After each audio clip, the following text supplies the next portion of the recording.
Here to the zawng la liswa Krista mingin si bai gabu ka cheu zoram thar Zofa Lelte na ina buat sai Zofa Lelte zain ti siak na finalist kan thlan chwa hun lo thleng ta a in zawai chunga masai lom thu kan soi le du boka poina hian kan finalist kan thlang dona amai ro chu atla te kha nuana lo mang reng lo ula in zai thiam em amai ro chin ti siak na ni me vangin kan judge ten uluk takina ena kan finalist an thlang chwa kan ni a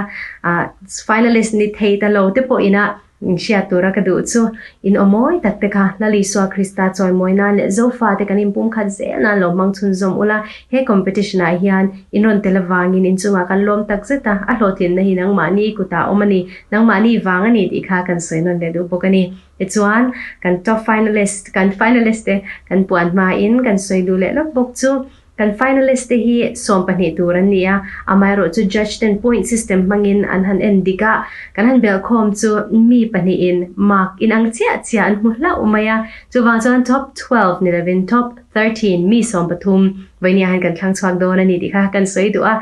judge pangaten uluk taka ma kan han pek nuwa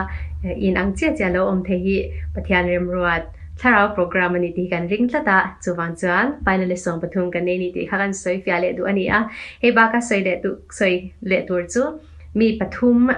top 3 hian Momento an dawng vekanga chu mai ba ka kan winner pakhat na hian sponsor to video recording le voice recording ane ve dona voice recording hi to sing a recording in minti sak thedona chuan a video hi osiam pictures min tum sak thedon bokani anchunga kan lom tak set zati kha kan soilang le du boka tuna chuan kan ngal tak em kan ngal to em result puan hun kha haron kheng to a result puan no hian tlem puan bel tura oma wangin kan finalist ten inon thil chun zam ngei donia kan finalist sawm pathum te chu heng te hin ni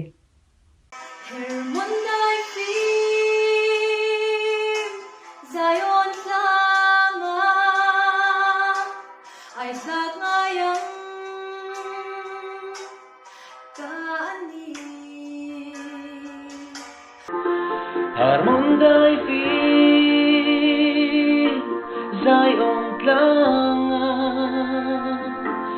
at lachinang hiani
กัน finalist สมปทุมเตกลมปุยตักเซตเซอู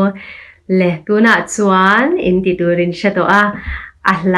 fullin avayin track nen record ngaya number ngaya kan thon thwai ngai do na ni som pangaral ma ngein lo thon ula abak kan share tur chu finalist ni to angin ai uluk le zwalin video hi lo record ula tikha kan soidua